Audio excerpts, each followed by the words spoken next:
সম্মানিত দর্শক শ্রোতা, আসসালামু আলাইকুম। ইরান এবং ইসরায়েলের পাল্টাপাল্টি হামলা চলছে। ইসরায়েলের পক্ষ নিয়েছে যুক্তরাষ্ট্র। যুক্তরাষ্ট্র ইসরায়েলের পক্ষ নিয়ে ইরানের 3টা পারমাণবিক স্থাপনার উপরে হামলা করেছে যুক্তরাষ্ট্র। হামলা করার পর যুক্তরাষ্ট্র এখনো সন্দেহ করিতেছে 3টি পারমাণবিক স্থাপনা তাদের টার্গেট ছিল, সেই টার্গেট অনুযায়ী তারা যে হামলা করেছে, হামলার পরিপ্রেক্ষিতে এগুলো ধ্বংস হয়েছে কিনা এ নিয়ে তাদের সন্দেহ প্রকাশ করিতেছে। আজকের জনপ্রিয় পত্রিকা প্রথম আলোর একটা শিরোনাম পেয়েছি যে বাংকার বিধ্বংসী বোমায় ইরানের ফর্দো পারমাণবিক স্থাপনার ক্ষয়ক্ষতি নিয়ে যে সন্দিহান মার্কিন প্রতিষ্ঠান। মার্কিন প্রতিষ্ঠানগুলো সন্দেহ প্রকাশ করিতেছে যে ইরানের পারমাণবিক স্থাপনাগুলো ধ্বংস হয়েছে কিনা এটা নিয়ে অনেক সন্দেহ। তাদের যে বাণিজ্যিক কৃত্রিম উপগ্রহ, সেই উপগ্রহের ছবি দেখে তারা এখনো এটাকে স্থির করতে পারতেছে না যে পারমাণবিক স্থাপনাগুলো ধ্বংস হয়েছে কিনা। ইরান থেকে আবার তথ্য প্রকাশ হয়েছে, তারা অনুমান করতে পেরেছে যুক্তরাষ্ট্র যদি হামলা করে তাহলে ইরানের পারমাণবিক স্থাপনার উপরেই হামলা করবে। এই টার্গেট করে তারা পারমাণবিক স্থাপনা এখান থেকে তারা সরিয়ে নিয়েছে। যুক্তরাষ্ট্রের হামলায় এই পারমাণবিক স্থাপনা যাতে কোনো প্রকারের ক্ষয়ক্ষতি না হয়। ইরানের যেই ফর্দো পারমাণবিক স্থাপনা, এটা মাটির অনেক গভীরে, সে মাটির গভীরে যাতে প্রবেশ করতে পারে যে বোমাগুলো, এটার নাম হলো বাংকার বিধ্বংসী বোমা। এই বাংকার বিধ্বংসী বোমা মাটির গভীরে গিয়ে ধ্বংস করতে পারে। বাংকার বিধ্বংসী বোমা ফেলা হয়েছে, এখানে এমন পরিমাণের ক্ষয়ক্ষতি হয়েছে, মাটিগুলো একেবারে বালি মাটি হয়ে গেছে। তখন এখানে সন্দেহ প্রকাশ করতেছে যদি এখানে যে বোমা ফেলা হয়েছে এই পারমাণবিক স্থাপনা যদি ধ্বংস হতো তাহলে আশেপাশে নাগরিকদেরও ক্ষতি হতো। এখন ইরানের তথ্য অনুযায়ী ইরান বলছে এখান থেকে এই বোমাগুলো সরিয়ে নেওয়া হয়েছে।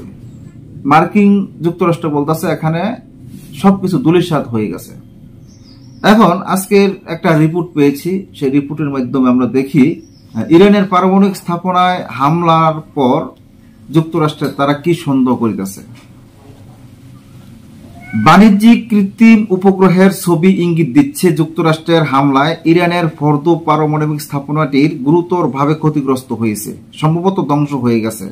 তবে গতকাল রোববার বিশেষজ্ঞরা জানিয়েছে এ নিয়ে এখনো নিশ্চিত হওয়া যায়নি।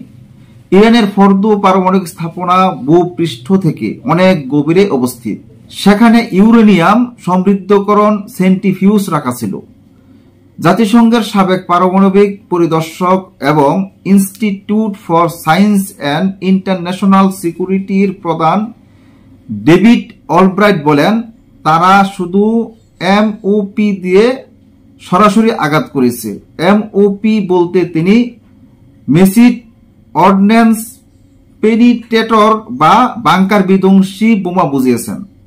তিনি বলেন স্থাপনাটি সম্ভবত একেবারেই ধ্বংস হয়ে গেছে। তবে সিএনএ কর্পোরেশনের সহযোগী গবেষক ও কৃত্রিম উপগ্রহের ছবি বিশেষজ্ঞ ডেকার ইবেলেত বলেন, ভূগর্ভস্থ স্থাপনাটির ধ্বংস হয়েছে কিনা তা নিশ্চিত করা যায়নি। তিনি আরো বলেন, শত শত সেন্ট্রিফিউজ থাকা ফলটি এতটাই গভীরে অবস্থিত যে কৃত্রিম উপগ্রহের ছবির ভিত্তিতে এর ক্ষয়ক্ষতির মাত্রা নির্ধারণ করা আমাদের পক্ষে সম্ভব নয়। সম্মানিত দর্শক শ্রোতা, এই ছিল জনপ্রিয় পত্রিকা প্রথম আলোর একটা রিপোর্ট। এই রিপোর্টের মাধ্যমে আমরা জানতে পারলাম যে যুক্তরাষ্ট্র 30,000 পাউন্ড ওজনের বাংকার বিধ্বংসী বোমা ফর্দো পারমাণবিক স্থাপনায় ফেলেছে। ফেলার পর এখানে যা কিছু আছে সবকিছু যেন ধুলার মতো হয়ে গেছে। ধুলার মতো হয়ে যাওয়ায় যুক্তরাষ্ট্র বলতেছে সব শেষ হয়ে গেছে। ইরান বলতেছে আমরা আগে থেকেই সবকিছু এখান থেকে সরিয়ে ফেলেছি। আবার এক সংবাদে দেখেছি যে এখানে যে পরিমাণ ক্ষয়ক্ষতি হয়েছে এগুলো ইরান গোপন রেখেছে। আশেপাশে যে নাগরিকরা বসবাস করে তাদেরও কোনো ক্ষতি হয় নাই। যদি এই পারমাণবিক স্থাপনা ধ্বংস হতো তাহলে আশেপাশের নাগরিকগুলো ক্ষতিগ্রস্ত হতো, এমনটাই ইরান বলছে। এখন মার্কিন প্রতিষ্ঠান যে সন্দেহ করতেছে যে ফর্দ পারমাণবিক স্থাপনা ধ্বংস হয়েছে কি হয়েছে না, এটা নিয়ে তাদের সন্দেহ এখনো শেষ হচ্ছে না। তাহলে এটা নিয়ে তো সন্দেহ থাকবেই। আজ এ পর্যন্তই। আল্লাহ হাফেজ।